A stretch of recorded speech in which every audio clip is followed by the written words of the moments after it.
Hi, my name's John, and you're watching the Olive Drab Alliance. And today, or should I say tonight rather, it's getting dark awfully early here in northern Illinois this time of year. Tonight we're going to be taking a closer look at this British military issue. I hate to even call it a gas mask bag, because my drill sergeants would have smoked me for calling it a gas mask. It's a chemical protective mask. There's a difference, and you should learn that difference so that you're not misguided. But anyway, let's take a closer look at this bag. Other than carrying a chemical protective mask, this bag has a lot of uses and it's full of surprises. So stick around. You're not going to want to miss this, and I guarantee by the end of this video, you're going to want to have one of these, at least one, maybe two. So over the years, there have been many chemical protective mask bags issued by the British military. This is either the newest or one of the newer. You can correct me if I'm wrong down in the comments. This is the newer style chemical protective mask bag that's issued by the British military. You can open it up here. Field pack. You can see all the numbers there. I'll share them in the description if they didn't show up on camera there. But this pack, as you saw me use it in our little Indiana Jones role play, would make a great haversack. There's two kinds of sacks, haversacks and don't haversacks. So let's start out by looking at the front of this pack. Obviously we've got a haversack style lid. It's Velcro all the way down the front so that if you're fully loaded you can Velcro just a little. If you got to tighten things up a little bit, you can Velcro a lot. Now what I don't like about this is the noise discipline aspect of this. Listen to this. Imagine you're out in the woods and all of a sudden you hear this. You know, that's a noise discipline issue. Okay, immediately on the front we see that there's snaps to attach things to, and there's this double zipper here. That is so if you want to expand the capacity of this bag, look at that. You've just expanded the capacity.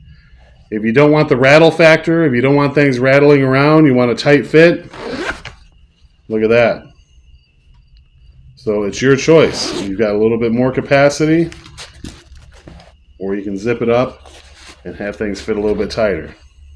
On the side of this gas mask, chemical protective mask bag, there are these little pouches here, and these are great.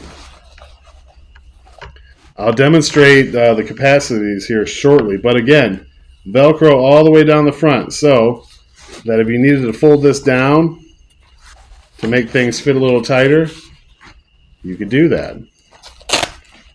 If you got something a little larger in there, you could secure it with the Velcro like that. Now these are attached to the side of the bag by Molly, so you could take these off, put something else on, and we're going to do that later in the video so I can give you an idea of the size of this thing. These little pouches are on both sides. Inside the main compartment of the pack, there are these two little compartments sewn into the side. One is just one large compartment, and the other one has a little bit of a divider going down the middle, so maybe a fillet knife, something like that would go in there. And the inner compartment at the top, there are these elastic straps. You could roll something up like a poncho or maybe a real small tarp. Inside the pack down toward the bottom, there's one more elastic strap, probably to keep the chemical protective mask secure, but you could use it to keep whatever secure down there that you might need. So let's take a closer look at the capacity of these side pouches. I just so happen to have a common everyday flask. Look at that. Fits in there very nicely. And with the Velcro going all the way down the front, you can secure it nice and tight so it doesn't rattle around. That way it's shaken but not stirred. We've got the small box of wine. I call this the emergency wine, the bunker wine. Again, fits in there nicely. A can of Spam. A little bit of a tighter fit, but you could probably fit 2 cans in there. definitely could fit 2 cans in there. How about a 20-ounce bottle of Smart Water?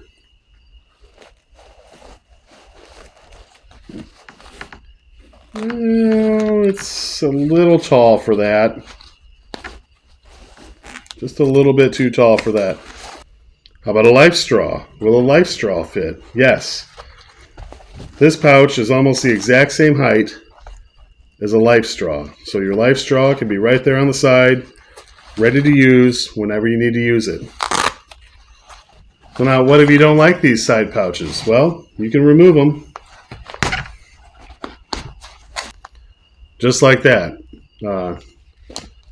They attach or they can be removed. You can reattach something else on the side here if you want, or just take them off and leave them off. Here I have attached my British Crusader cook kit to the side of this chemical protective mask bag. It's almost a perfect fit. Look at that.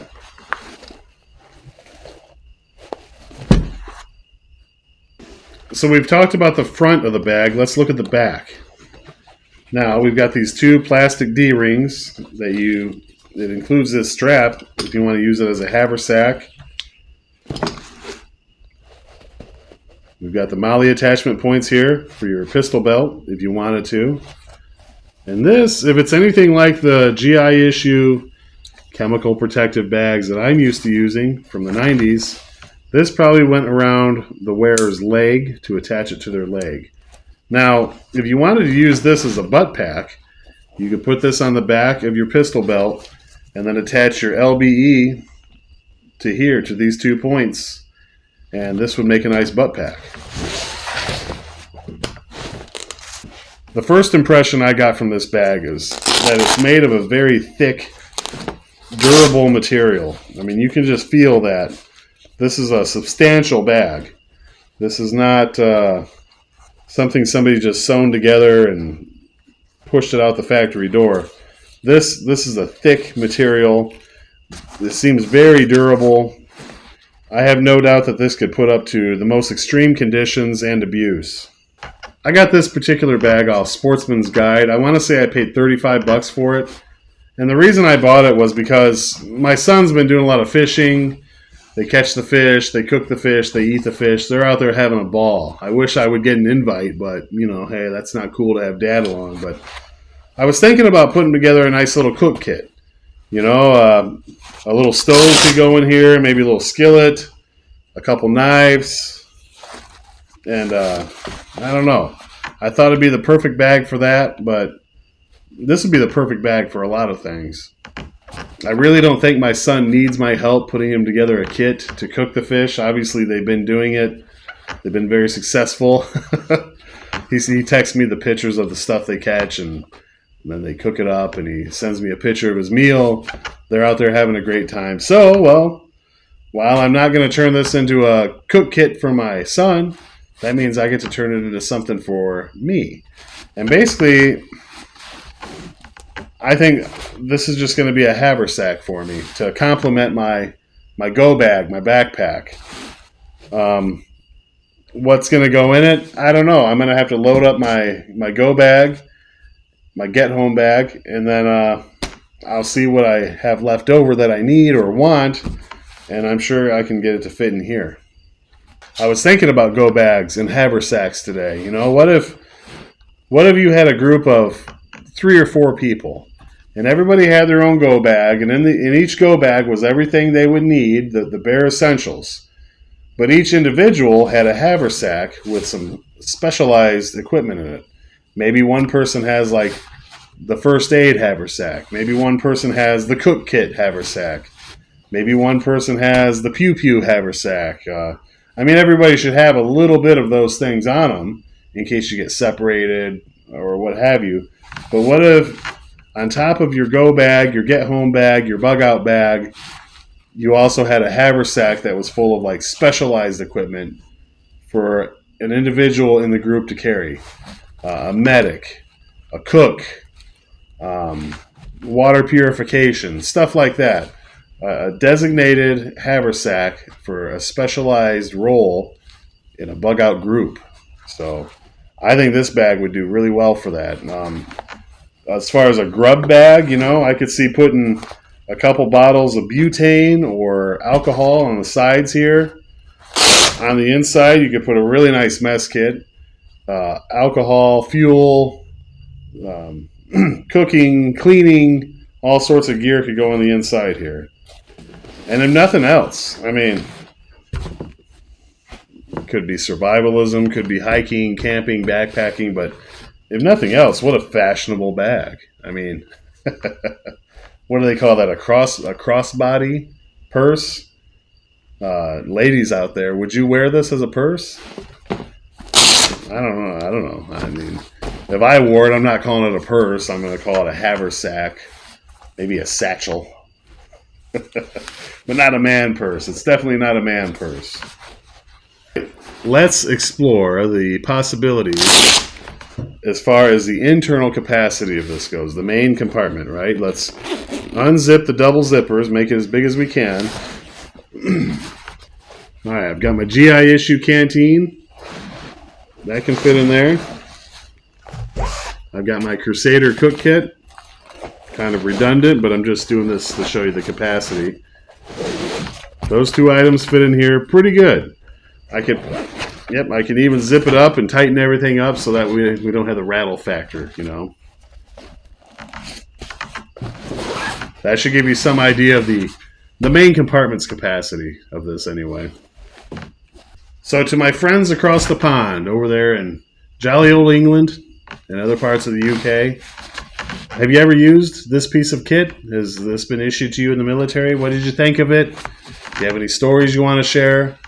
Is this the newest? Is this the newest chemical protective mask bag that they issue, or is there a newer one? What do you think? What'd you think of it? Let me know. Let everyone know in the comments below. Anyone else who's interested in hearing from somebody over there in the UK, check the comments. Hopefully somebody left a little bit of a story or something for us to see and bear witness to. Everyone else, if you got any questions, comments, complaints, if you can think of a different use for a bag like this, let me know in the comments. I just love the comment section. I love it so much. I try to stay active in the comments. I try to at least reply to everybody who leaves a comment. But there's so many of you out there who are so knowledgeable about a lot of things. Like, for example, I've never used this. I'm not going to sit here and pretend like, oh yeah, I take this out in the woods all the time and it's great. I've never used this in a real situation yet. I intend to. I have faith in this piece of gear here, but I love the comments because there's so many knowledgeable people out there with so many great stories, and if I miss anything in the video, trust me, they're quick to point it out, and I appreciate that very much. So please feel free to leave a comment, even if you just want to say you enjoyed the video. I really like the comments, and I hope to see you there. So hey, if you enjoyed the video, give it a thumbs up. And if you haven't yet subscribed to the Olive Drive Alliance, shame on you. What are you waiting for? Hit the subscribe button. Become a subscriber. The channel's growing. We're getting bigger every day. And that's all thanks to you. I really do appreciate it. So hit that subscribe button. It doesn't cost you a thing. We have a lot of fun here. Why not, right? I'll see you all down the trail somewhere. Maybe I'll have this new piece of kit with me, this British military chemical protective mask bag on my person. So until then, until we see each other on the trail, I want you to have a great day. Thank you.